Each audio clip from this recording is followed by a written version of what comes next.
Please subscribe to my channel for more gripping stories and updates.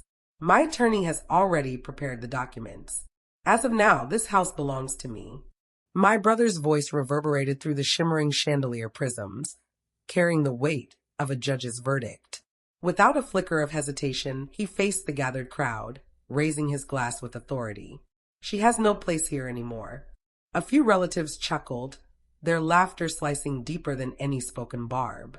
My husband's lips grazed his wine glass, unmoved, savoring the moment as if treachery were a fine Merlot.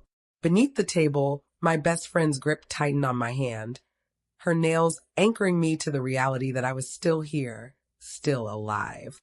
Hey everyone, I'm Era Quinn, 29 years old. If you think you can predict this story's path, brace yourself. I once thought family was my foundation. But what happens when that foundation becomes the weight pulling you under? The room buzzed with hushed voices, the clatter of silverware, and an uncle's awkward cough, feigning ignorance. My brother, pristine in his tailored suit, stood at the center, relishing the moment as if he'd scripted it for months. Watching him, I felt not fury but something icier, thrumming beneath my skin. Strategy. This was my housewarming, my walls, my furniture, my life. Yet with one calculated sentence, he cast me as an outsider. I wanted to rise, to shout, to tear the smugness from his expression, but I held back. Instead, I counted 3, 2, 1. Silence fell, heavy and all-consuming, the kind that makes even chandeliers seem too timid to sway. In that stillness, every gaze turned to me, anticipating an outburst. But I offered a faint smile, a subtle curve of lips that revealed nothing yet everything. Inside, my heart blazed with the sting of my own kin's betrayal. The brother who once pleaded with me to conceal his secrets in our childhood attic now flaunted mine before strangers. My husband's stillness wounded deeper. No defense, no anger, just another sip. My best friend's hand, a trembling lifeline, urged me, hold it together. Not yet. In that silence, I discovered something potent. Restraint holds more power than rage. My brother believed the stage was his, but I was already crafting a narrative he'd never erase. The silence didn't shatter me, it unraveled them. A cousin cleared his throat too loudly. Another shifted his chair, restless. Yet my brother grinned, mistaking the quiet for triumph. His glass gleamed as he swirled it, basking in the moment. Don't just sit there, he taunted. You knew this was coming. You've always been a visitor in your own home. His words were daggers, steeped in years of hidden resentment. But I didn't waver. My friend's thumb pressed against mine under the table, a steady pulse. Stay calm. Stay sharp. I surveyed the room like a general on a battlefield. Uncles leaned back, arms folded, feigning impartiality. Aunts murmured behind napkins, their whispers curling like smoke. My husband, lounged casually in his chair, a half-smile fixed, eyes avoiding mine. He was too at ease in my brother's shadow, too complicit. My pulse surged, not from shock but from clarity. This wasn't an impromptu attack. It was orchestrated, written by someone who knew my vulnerabilities, someone closer than blood. I raised my glass slowly, mirroring his rhythm. Curious, I said softly, my voice just low enough to draw them in. Tell me, brother, when did you start bartering loyalty for legal papers? Was it before or after you borrowed money you never returned? His smirk wavered, just a flicker, but it was enough. My words cracked the air like fractures in fine marble. My friend's grip tightened. A silent rally, I'm with you. The crowd shifted uneasily, sensing the spark of something beyond a family spat. In that moment, I realized my brother wasn't the only one who'd prepared for this night. Sometimes vengeance doesn't roar. It begins in murmurs that cut deeper than shouts. And I was ready to murmur louder than anyone expected. His smirk fractured, a hint of panic he tried to mask with bravado. He set his glass down too fast, the clink piercing the table's silence. Don't twist this, he snapped. Everyone here knows you've been careless. Someone had to step in before you ruined it all. The guests leaned closer, craving the drama. I breathed slowly, deliberately. Ruined everything. Or created something you couldn't bear to see me claim? Gasps fluttered through the room. The chandelier's light danced on shifting eyes. My brother's jaw clenched, but his gaze flicked to my husband, then to the papers tucked neatly in his jacket. That's when it hit me. My husband wasn't silent because he was neutral. He was silent because he was in on it. My stomach knotted, tight and sudden. Betrayal had a face, and it was the one sipping wine beside me. I locked eyes with him, forcing his gaze to meet mine. He looked away first. Confirmation. The silence grew denser, like a storm gathering low. My friend's hand shook against mine, not from fear, but from suppressed rage. Let me be clear, my brother pressed, his voice climbing. The deed is signed. The lawyer will confirm it. This isn't yours anymore. His confidence was practiced, but a tremor in his tone betrayed him. He wasn't untouchable. He was trapped by his own deception, and the room felt it ripple. I leaned forward, my voice a whisper so soft it forced them to hold their breath to hear. You think you've taken my home, brother, but you've only set the stage for your own downfall. The chandelier flickered, as if the air itself paused. The countdown hadn't stopped, it had sharpened, and every eye waited for the next spark, unaware I held the flame. That flame burned invisibly in my hand, searing. I let the silence linger until it felt suffocating, until the room itself seemed to lean in. Then I spoke, soft but deliberate. If you're so sure the deed is yours, brother, why do your hands tremble when you say it? His fingers froze mid-motion, clutching the stem of his glass. A hush swept the guests, their eyes snapping to the subtle shake in his stance. He tried to laugh it off, but the sound was brittle, empty. My husband cleared his throat. Enough, he said, too composed, too rehearsed. This isn't the time for family squabbles. We're here to celebrate. I turned to him slowly, eyes narrowing. Celebrate what? My home. Or the myth that loyalty still exists in this room. My words cut through the air. My husband flinched, just enough to notice. That was the moment the truth became undeniable. He wasn't just complicit, he was invested. Across the table, my best friend sat stiff, eyes burning, though her lips stayed sealed.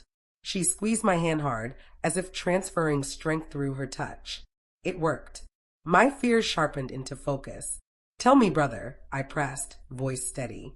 Who paid for your lawyer? Who gave you the details of my finances, my vulnerabilities? Was it just you? His eyes flicked to my husband for a split second. Enough, he said, but the room gasped, sensing masks slipping. His smirk returned, but it was thinner, stretched too tight. Careful, Era. You've always had a vivid imagination. I leaned back, a faint smile on my lips. Imagination creates stories. Evidence ends them. And trust me, I have both. The chandelier swayed softly, its light scattering like broken truths across the glasses. Every guest froze, caught between spectacle and revelation. In that fragile stillness, I knew the tide had shifted. The housewarming had become something else entirely. My courtroom, my battlefield. The unraveling had only begun. The cracks widened before me. My brother's voice faltered. My husband's jaw tightened, and the guests shifted, no longer mere attendees, but witnesses. The chandelier's glow reflected off every glass like a jury's scrutiny. I let the silence press harder. Then I tilted my head, smiling as if struck by a private jest. Remember, brother, when we were kids, and you begged me to hide those report cards, the ones proving you flunked the same class twice. His face flushed red. Murmurs rippled through the room. He opened his mouth, but I cut him off. You've always hidden your failures behind bolder tales. Now you've pulled my husband into your drama. But tell me, who gains the most when I'm erased? The question lingered like smoke. Every eye darted to my husband. He set his glass down with deliberate care. Too deliberate. His lips parted, but no defense came. My best friend leaned closer, her voice a whisper only I could hear. They've underestimated you. Keep pushing. I faced the crowd. Family isn't just blood, it's trust. Tonight, in my own home, you've shown me who values betrayal over truth. My brother tried to laugh, but it rang hollow. You have no proof, Era. Just stories, and stories won't save you. I raised my glass. Stories don't save me. They save those who hear them, the ones who see the mask slip. Proof, though? Proof destroys. A sharp knock echoed from the front door. Every head turned. The timing was perfect, almost scripted. My brother stiffened. My husband froze. I rose slowly, my dress brushing the chair, and smiled at the room. Proof, I whispered, always arrives right on time. The knocking grew louder, insistent. In that sound, the stage I'd been waiting for split wide open. The knock thundered again, shaking the silverware against the plates.